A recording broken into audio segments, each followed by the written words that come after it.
Olá pessoal, estamos de volta ao nosso curso de teologia aqui no Instituto de Coach Potencialize e Crie Resultados. Hoje estaremos dando continuidade aos nossos estudos acerca dos livros poéticos, falando acerca da poesia na vida do povo de Israel. É fato, poderíamos ter inúmeros outros livros, mas focado agora nos 5 livros canônicos da poesia em Israel. Eu sou o pastor Patrick Ribeiro e agora falaremos em nossa aula 2 sobre o livro de Jó, ok? Para falarmos do livro de Jó é bom e é importante inicialmente falarmos sobre a sua autoria. Quem é o autor? Quem escreveu? Quando foi que escreveu? Em que período foi? Bom, quando se trata do livro de Jó, o autor é desconhecido, porém acredita-se que Eliú pode ter escrito. Só que detalhe, não é só Eliú.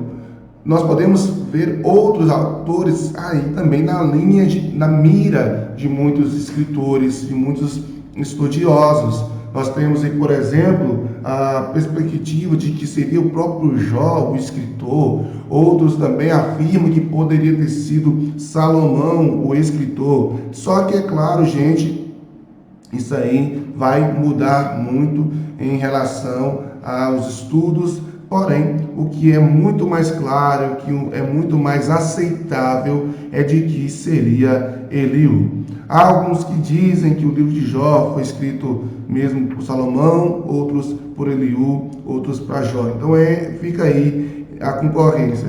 Porém, existe um quarto que entra na briga também, que seria o próprio Moisés. Mas enfim, vamos aqui pensar como se fosse Eliú, esse escritor. A palavra-chave do livro de Jó é soberania, tá certo? Porque veremos a soberania de Deus, além, né, de outras verdades, ela é a mais latente, a principal, que é clara dentro do livro.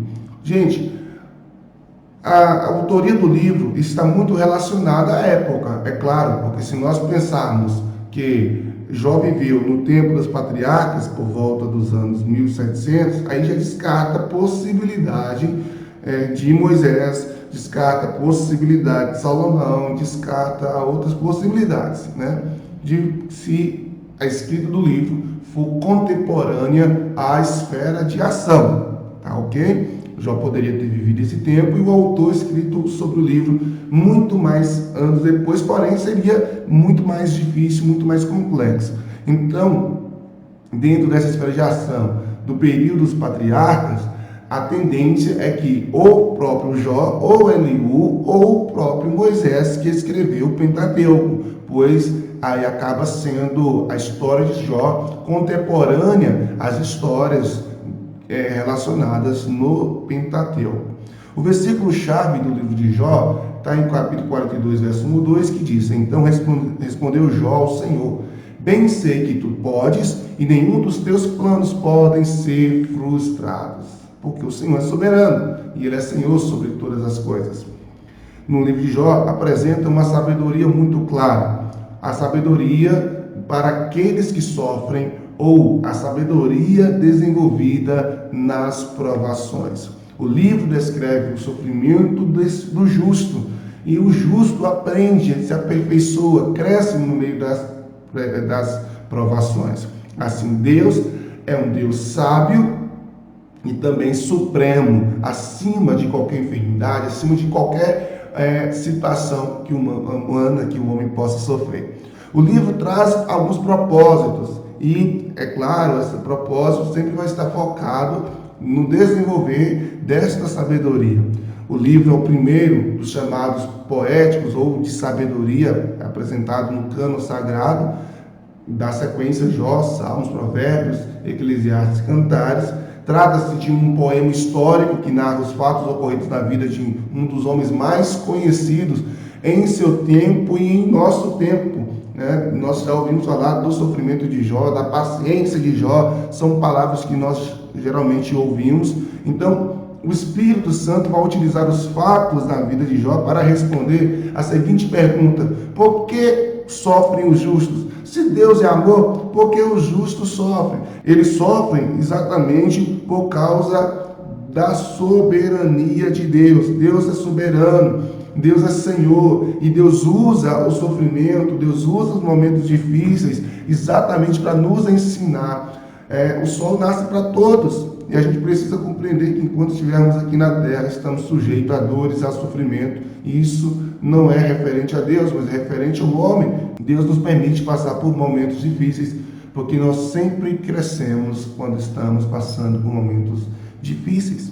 A história de Jó vai se desenvolver no lugar chamado Uz, onde ficava na fronteira da Palestina e Arábia, de modo que lá em Lamentações capítulo 4, 21, vai dizer que ela ficava próxima à região de Edom, ao sudoeste do Mar Morto, ao norte da Arábia, perto também de Midian, onde Moisés viveu durante 40 anos, e Jó é um personagem real. Eu não vou comentar sobre a realidade da vida de Jó, porque eu vou deixar um vídeo em aprofundando o tema, onde você vai assistir o professor trazendo uma explanação muito clara sobre isso, ok? Então, Jó é um personagem real. Existem alguns que acreditam que não, e que a história de Jó é uma parábola, mas Jó não é uma parábola, ele é real. O mapa, por exemplo, aqui vai nos mostrar aqui a região onde Uz ficava, né? Então ficaria aqui ao norte da Arábia, a região de Midian, onde Moisés viveu 40 anos. Ele então tem um local, e geralmente as parábolas não têm um local, né? Nós vamos perceber que as parábolas geralmente elas não têm, não é tão específica em detalhes nesse aspecto. Ela está focada muito mais em contar uma verdade espiritual que pode se aplicar, que é aplicável na prática, e não para dar detalhe acerca de questões claras e objetivas como o livro de Jó traz. Então, quando você olha para Uz do Caldeus, você vai perceber que ele está exatamente nessa região.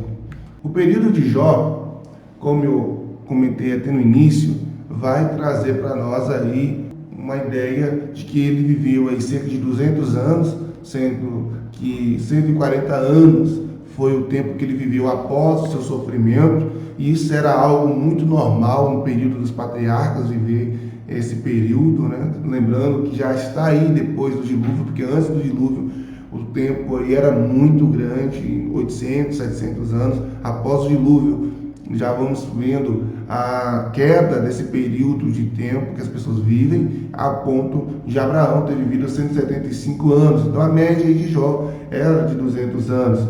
O Jó é retratado na Bíblia como um homem rico, um homem poderoso, porém não é esse poder de Jó não é focado em dinheiro, mas sim nos bens que ele tem, né? Então Jó ele desenvolve, porém através dos seus bens, não dizendo que ele não teria dinheiro ou pratas, moedas ou ouro, mas o foco do livro não é retratar isso, mas sim as suas posses.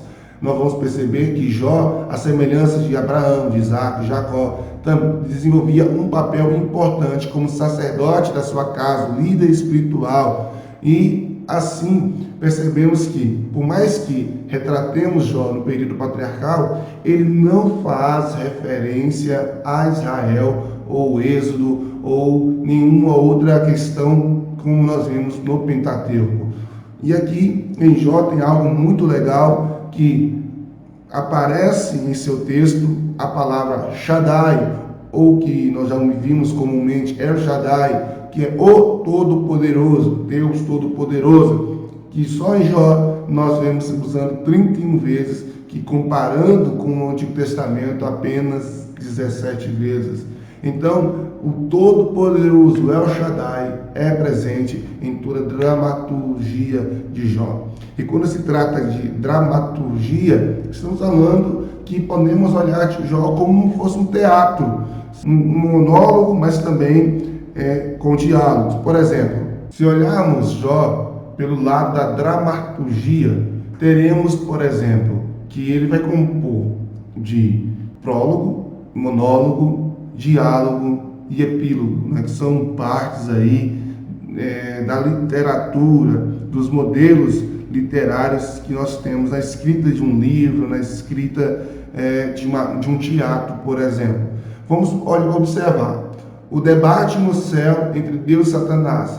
É um prólogo, é um início ali da conversa, onde Deus chama Satanás e mostra acerca de Jó. Depois teremos 3 ciclos de debates entre Jó e seus amigos. Isso, na realidade, é um diálogo, os ciclos de diálogo entre Jó e seus amigos, onde Jó vai estar apontando as suas questões e os seus amigos também colocando as suas questões. Teremos também, no final, os monólogos, né, onde Eliú, que com autoridade repreende o patriarca, afirmando que Deus tem um inquestionável direito de provar seus servos. Teremos aí também o próprio Deus com a sua palavra final em forma de monólogo. E depois teremos aí Jó reconhecendo a soberania de Deus e recebendo a sua recompensa. E nesse momento nós vamos ter o processo do epílogo, porque vai tratar a última fase da vida de Jó. E aí você vai ter uma sequência, você vai ter uma conclusão, você vai ter um final sobre toda a história. Então nós temos prólogo, nós temos diálogo, monólogo e epílogo, tudo que são elementos da dramaturgia aqui no livro de Jó. De maneira bem mais clara, desses diálogos, nós vamos ter as diversas defesas proferidas por Jó, onde elas acabam sendo mais longas do que as acusações de seus amigos. Só para você ter uma ideia, teremos do capítulo 27 ao capítulo 31 o discurso de Jó, e do capítulo 32 ao capítulo 37 a fala de Eliú. Então, são duas grandes falas, 2 grandes monólogos, onde eles expõem as suas falas e Eliú defende ali como se fosse um advogado de Deus. Eliú vai dizer para Jó ser humilde, e Eliú acaba sendo o único que não é confrontado por Jó, até porque Eliú defende a ideia de que Deus estava trabalhando na vida de Jó. E essa era a verdade, esse é o ponto claro. Deus estava tratando áreas na vida de Jó, inclusive dentro do pensamento de que justos sofrem sim. O livro vai dividir em 5 grandes aspectos: ataque de Satanás, né, contra Jó. Depois teremos Jó e seus amigos nesse ciclo de diálogo, nessa conversa. São 3 ciclos de diálogos, 3 momentos em que eles conversam. Depois teremos a resposta de Eliú, depois a resposta de Deus, que são os 2 monólogos aí muito claro, e por fim teremos o epílogo, a conclusão, o final, o desfecho de toda essa história. Então, para terminarmos aqui, vamos falar sobre as lições e depois vamos encontrar Cristo no livro de Jó. Então, as lições do livro de Jó é que precisamos ter um conceito mais amplo de Deus. Essa é a primeira lição. Por que nós precisamos, gente? Porque é dessa forma que vamos aprender a confiar em sua bondade. O salmista Davi diz: ainda que eu ande pelo vale da sombra da morte, não temerei algum, não terei medo, não terei pavor, porque ele conhecia Deus de maneira mais profunda e de maneira mais ampla, de que Deus é um Senhor, que está com ele nos momentos de pastos verdejantes, mas é um Deus que também vai estar com ele nos momentos de crise. Mesmo o homem mais reto, inimputável, ao conhecer de fato a santidade e a grandiosidade de Deus, é obrigado a arrepender-se e abominar-se, desprender-se de todo mal, de todo pecado, aquilo que desagrada ao Senhor. Uma outra lição do livro de Jó é que os amigos de Jó, apesar de terem chegado a conclusões errôneas e raciocínios talvez incoerentes com a realidade, eles nos mostram algumas verdades, 3 em especial. Podemos ver que eles foram presentes. Dos amigos que Jó teve, eles foram os únicos que foram ao encontro de Jó nesse momento de dor. Depois demonstram empatia, ficando em silêncio durante 7 dias, contemplando ali a dor e o sofrimento de Jó. E por fim, teremos aí amigos de verdade, pelo fato de confrontar Jó face a face. Olha, rapaz, você não pecou, ou então falou na frente. Eles não foram amigos que saíram e ficaram comentando de Jó por detrás. Os livros também nos traz a lição de que sempre podemos ter as mesmas atitudes de Jó quando passamos momentos assim. Nós temos essa possibilidade de achar que Deus não está nos ouvindo, nós podemos achar que Deus está nos castigando demais da conta, podemos achar que Deus é injusto porque os ímpios crescem e prosperam e nós não, podemos também reclamar e questionar sobre a brevidade da vida do homem na terra. Então, nós podemos passar por isso. Então, Jó nos mostra que o homem, por mais que ele seja justo e fiel, ele também tem essa questão e esse ponto, né, de poder se questionar em momento a crise. Como podemos ver, então, para fechar aqui o livro de Jó, Cristo no livro de Jó? O livro vai levantar questões muito claras que somente Jesus vai poder fazer e realizar. Vou colocar aqui duas, por exemplo. Jó demonstra a necessidade de um mediador e Jó coloca a questão de que Deus não podia sentir, né, do ponto de vista do ser humano, o que o homem passava. Então, olha Deus, o Senhor é soberano, o Senhor é Senhor. O Senhor não é como um de nós aqui, carne e osso, como o Senhor não sabe o que nós passamos. É por isso que quando Jesus veio à terra, Jesus satisfez isso. Jesus acaba sendo o nosso grande mediador, como Paulo vai dizer a Timóteo, e Jesus é o servo que sofreu. Ele se fez menor do que homem. Filipenses vai dizer que mesmo sendo Deus, não supôs ser igual a Deus, mas se transformou em servo. Então, Jó, nesses dois pontos, o próprio Cristo vai satisfazer esses dois argumentos. Uma outra questão também, que é muito clara, é que os sofrimentos de Jó, por mais que foram grandes, não se comparam aos de Cristo.